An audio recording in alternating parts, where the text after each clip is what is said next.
Ya, pemirsa kembali bersama kami dalam IDX First Session Closing dan hari ini kita akan membahas satu tema menarik yakni mengenal investasi reksadana dan memahami profil risiko investor. Dan kami akan membahasnya bersama narasumber yang kali ini sudah hadir di studio IDX Channel dan Mas Praska Putrantio, beliau adalah CEO dari advisor.id. Apa kabar Mas Praska? Baik Mas Beki. Terima kasih sudah hadir di studio kami hari ini karena kalau ngobrol sama Mas Praska biasanya by Zoom tapi kali ini kita sudah ketemu langsung ya Mas Praska ya. Baik, Mas Praska bicara mengenai proyeksi pasar reksadana tahun ini akan seberapa menarik dan apa saja indikator-indikator yang mendukung proyeksi tersebut? Ya, kalau kita lihat memang investasi di pasar modal ya, secara keseluruhan kita lihat di tahun ini tampaknya lebih cukup optimis ya dibanding tahun lalu yang relatif banyak turbulensi ya seperti itu, dan beberapa katalis yang penopang optimis ya investasi pasar modal di tahun 2024, beberapa diantaranya seperti ada ekspektasi kelonggaran suku bunga di pasar uang ya kan, dan kemudian juga efek dari pasca pelaksanaan pemilu. Samping itu juga kita melihat di sini kan adanya harapan akselerasi ekonomi, apalagi kemarin rilis GDP Indonesia kita per kuartal 4 kemarin tumbuh di atas ekspektasi 5% ya, rilisnya 5,02 year on year seperti itu. Jadi harapannya di tengah potensi pelonggaran kebijakan moneter ini tentu akan menambah semarak lagi ya kinerja investasi di pasar modal, dan tambah lagi juga dana investor asing contohnya di pasar saham per year to date ya sampai di tanggal 3 Februari kemarin itu sudah mencapai 5,8 triliun di pasar reguler. Artinya memang ya optimisme tidak hanya datang dari investor dalam negeri tapi dari juga investor luar negeri seperti itu. Oke, reksadana sering direkomendasikan bagi investor pemula begitu ya. Secara karakteristik dari reksadana sebagai salah satu portofolio investasi apa sehingga kemudian banyak direkomendasikan masuk aja dulu ke reksadana sebelum kemudian masuk ke investasi saham secara full gitu ya. Ya. Mungkin Anda bisa sampaikan apa karakteristik yang terkandung dalam reksadana sehingga kemudian ini direkomendasikan bagi investor pemula. Baik, ya sebenarnya investasi reksadana ya menurut saya itu lebih tools untuk belajar investasi bagi investor yang benar-benar belum pernah mengenal investasi menurut saya. Kenapa? Ini merupakan tools yang paling mudah untuk bisa menyelami apa itu investasi di saham, di surat utang atau obligasi, dan juga mungkin di pasar uang seperti itu. Nah, kenapa? Karena yang pertama yang membedakan adalah investasinya bisa dimulai dari nilai yang sangat minim. Ya, mungkin contoh ya bicara Rp100.000 ya kan, ya mungkin bisa kita bicara itu merupakan nilai spending untuk pengeluaran yang umum ya untuk saat ini ya, dan juga selain itu di samping nilai investasi minimum, dia penempatan investasi sudah terdiversifikasi. Kenapa? Karena pengelolaan investasi ya dilakukan tidak oleh kita tapi oleh pengelola yang profesional yaitu manajer investasi ya. Samping itu juga produk-produk reksadana pun juga terdaftar di OJK ya, Otoritas Jasa Keuangan, sehingga investor bisa mengeceknya secara legal apakah produk tersebut terdaftar atau tidak, sehingga lebih yakin lagi pada saat berinvestasi. Dan samping itu juga kita secara mungkin yang menariknya adalah bagi sisi investor yang pemula, kita hanya lebih memantau bagaimana penempatan investasi kita dari waktu ke waktu melalui pergerakan nilai aktiva per unit atau harga reksadana tersebut. Kira-kira seperti itu Mas Vicky. Karena untuk berinvestasi dengan menggunakan portofolio reksadana ini investor seperti kemudian didampingi lah ya oleh fund manager ataupun mungkin manajer investasi yang memang sudah berpengalaman begitu ya dalam hal menginvestasikan dana dari investor. Baik, bicara mengenai reksadana tentu saja ini menjadi alternatif investasi bagi para investor, namun tetap saja kemudian ada risiko yang harus diantisipasi. Nah, bagaimana sih cara memahami risiko investasi di reksadana Mas Praska?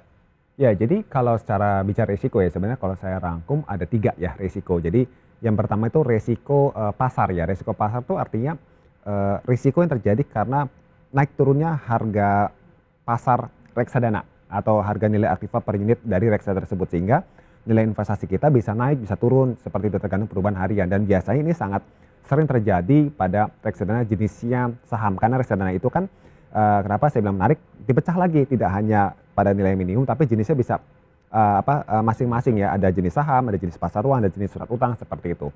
Nah, yang kedua adalah resiko kredit ya kan. Resiko kredit itu artinya reksadana yang memiliki penempatan pada obligasi, obligasi tersebut mengalami gagal bayar, sehingga kita sebagai investor mengalami penurunan nilai modal ya karena akibat dari gagal bayar. Yang ketiga adalah risiko likuiditas dalam hal misalnya terjadi rush atau aksi jual ya dalam waktu cepat ya. Ini kalau katakan kondisi market tidak memungkinkan membuat pencarian reksadana pun di sini juga mengalami tantangan. Seperti apalagi kalau kita bicara investor mungkin ya institusi ya yang jumlahnya besar tentu bisa menghadapi risiko tersebut. Tapi bagi investor retail menurut saya risiko likuiditas masih relatif lebih minim. Nah sekarang bagaimana kita mengenalinya untuk risiko tersebut?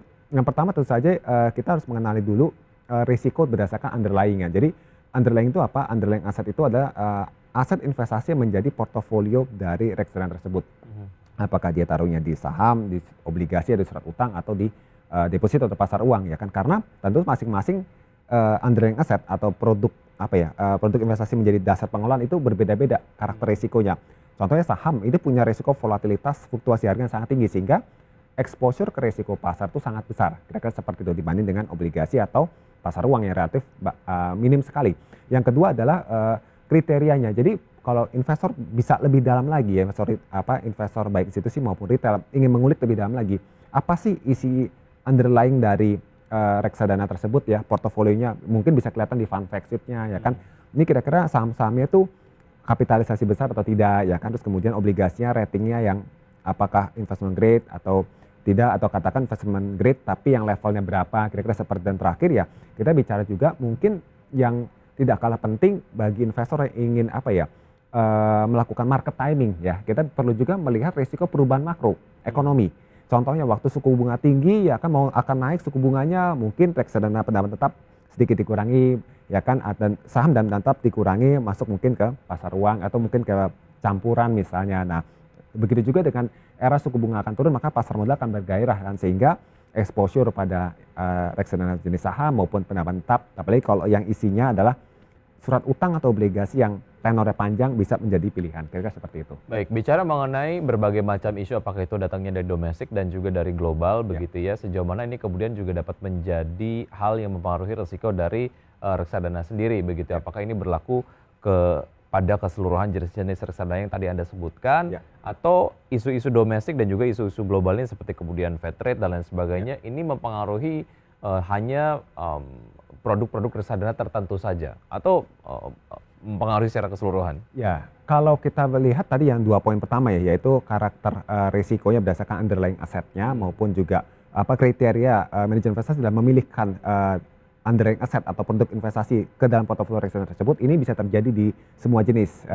Karena ini kan berbicara mengenai fundamental dari barangnya si reksadana itu sendiri ya, jadi portofolio reksadana sendiri. Tapi kalau kita bicarain tadi faktor risiko makro ya, ini biasanya membuat orang tuh ada alternatif. Tadi ya kita bicara faktor sentimen eksternal atau internal ya, yang terkait dengan makroekonomi, kita bicara suku bunga, inflasi, nilai tukar, ini pasti akan sangat mempengaruhi volatilitas dari reksadana yang tereksposur pada di pasar modal ya, seperti itu di saham atau obligasi. Nah, sehingga pasar uang menjadi alternatif atau campuran. Nah, itu yang menurut saya bisa tidak semua jenis itu tereksposur dengan adanya perubahan tersebut. Baik, oke. Bagaimana sebetulnya cara investor mengetahui profil risiko masing-masing? Kadang kita tidak mengenal diri kita sendiri gitu ya. Nah, caranya mengenal profil risiko dari point of view investor sendiri, bagaimana caranya ketika kemudian tadi Anda menyampaikan bahwa setiap produk reksadana tentunya memiliki karakteristik tertentu, memiliki profil risiko tertentu. Dari point of view investornya, apa yang bisa dieksplor sebetulnya? Ya, jadi gini, terkait dengan profil risiko mungkin saya gambarkan 3 poin utama. Yang pertama adalah profil itu sangat ditentukan oleh sumber dana investasi datangnya dari mana.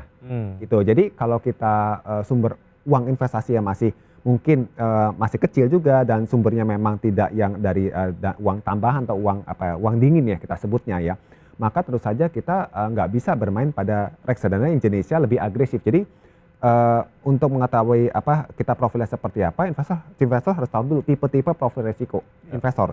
Yang pertama tipe yang konservatif yang tidak terima ada kerugian atau sangat kecil menoleransi kerugian. Yang kedua moderat tengah-tengah ya, agak mulai berani tapi nggak mau terlalu rugi-rugi amat. Yang ketiga adalah berani rugi, berani untung besar juga, high risk, high return seperti itu. Nah, untuk bisa mengetahui 3 itu maka terus saja harus mengetahui dulu nih sumber dana investasinya dari mana seperti itu ya. Terus yang kedua adalah kita harus cek likuiditas kita, kebutuhannya. Kita masih butuh uang cepat gak? Atau jangan sampai kita taruh uang yang kita butuh cepat likuiditasnya taruh di reksadana saham, pas beli reksadana turun misalnya karena perubahan isu-isu tertentu ya kan, yang dalam jangka panjang tetap growing tapi kan in short term tetap mengalami tekanan. Itu juga bisa membahayakan psikologis dari si investor tersebut. Yang ketiga adalah target yang ingin dicapai.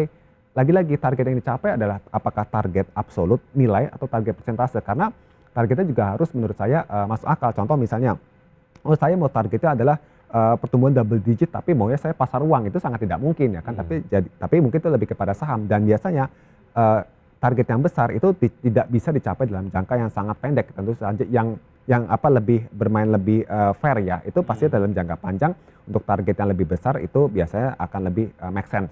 Sementara kalau yang lebih pendek biasanya minimum risiko, tentu saja returnnya atau imbal hasilnya akan lebih kecil, yaitu biasanya masuk ke pasar uang atau mungkin di pendapatan tetap yang SBN yang tenor pendek, kira-kira seperti itu Mas Vicky. Oke, dari karakteristik produk-produk reksadana sendiri di mix and match kan dengan profil risiko dari investornya, kira-kira mana yang kemudian paling tepat dan juga paling cocok begitu ya. Nah, bagaimana sebaiknya para investor pemula juga jika kemudian ingin berinvestasi atau masuk ke reksadana, secara timing adakah yang kemudian dipertimbangkan? Kemudian beberapa hal lah yang akhirnya mesti dipikirkan oleh investor pemula untuk bisa masuk ke reksadana, Mas Praska. Ya, jadi yang pertama adalah pelajari dulu filosofi investasi menurut saya. Jadi penting banget nih, karena kalau tidak ngerti apa itu kata investasi sendiri, takutnya malah jadi begitu mengalami fluktuasi atau risiko tersebut tadi ya, entah risiko pasar atau risiko likuiditas ya, pasar yang biasa terjadi, ini akan cenderung kapok. Jadi investasi itu sifatnya jangka panjang, bukan untuk jangka pendek. Dalam hal dimungkinkan jangka pendek itu pun lebih kepada saya sebutnya market timing, tapi esensinya lebih ke jangka panjang dan tertata rapi. Yang kedua adalah mengenal profil risiko diri. Jadi kalau kita tahu kita tuh profilnya konservatif, maka jangan beli yang barang-barang yang agresif atau reksadana jenis saham. Dan sebaliknya kalau kita maunya high share return, jangan beli pasar uang atau pendapatan tetap, nanti merasa kurang puas secara return, kira-kira seperti itu. Nah, yang ketiga adalah setelah melihat dari sisi apa itu investasi, mengenal posisi diri, kita harus pelajari juga produk reksadana yang mau kita pilih itu seperti apa.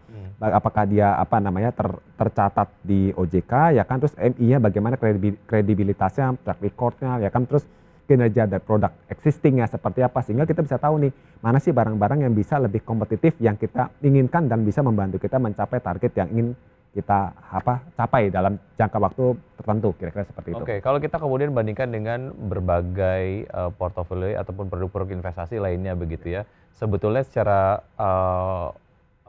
volatilitas atau mungkin pergerakan mana yang at least tercapture di tahun 2023 dibandingkan dengan reksadana, kemudian juga dibandingkan dengan portofolio investasi yang lain, reksadana itu ada di kalau boleh di posisinya. Ya, favoritkan lah ya gitu dari point of view Mas Praska sendiri seperti apa? Ya, untuk saya lihat sih di sepanjang 2023 kemarin ya, di era suku bunga memang tampaknya tinggi sekali, kencang ya, naik ya. Tapi kan sudah ada ekspektasi dengan inflasi melambat, justru sudah menjadi harapan sinyal, tinggal kapan eksekusi suku bunga akan lebih rendah seperti itu. Nah, reksadana memang lebih difavoritkan tergantung pada jenisnya. Menurut saya waktu di awal-awal tahun ya itu jenis saham dan pendapatan tetap itu terutama di pendapatan tetap ini menjadi idola. Tapi begitu di semester 2 sedikit mengalami tekanan karena kita bicara suku bunga saat itu mulai naik ya.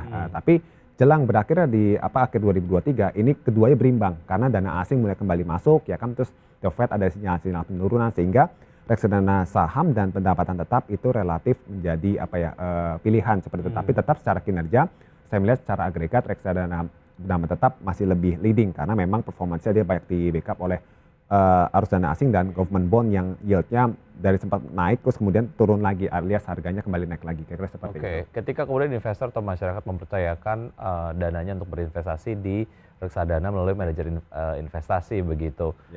Pada saat itu kemudian dilakukan, isu-isu apa yang sebaiknya kita sebagai investor ikuti dan apa yang sebaiknya kita lakukan pada saat ada berbagai macam isu yang nampaknya ini disikapi secara panik begitu ya oleh investor. Kita sebagai investor yang masuk ke instrumen investasi reksadana sebaiknya ngapain gitu, Mas Praska? Sekedar tips saja nih buat investor pemula.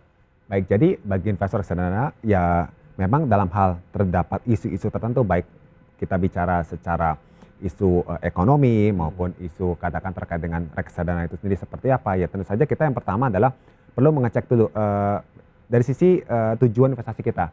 Kita tuh time horizonnya seperti apa, profilnya masih sama nggak seperti itu. Kalau kita tetap istilahnya stick to the plan ya, tetap sesuai dengan rencana, harusnya turbulensi jangka pendek tidak terlalu mengganggu. Nah, justru pada saat terjadi volatilitas tinggi, terjadi koreksi yang dalam, misalnya kalau pada saat investasi reksadana saham dan time horizon kita bicara kita 5 tahun, 10 tahun misalnya, itu menjadi waktunya untuk mengkoleksi kembali.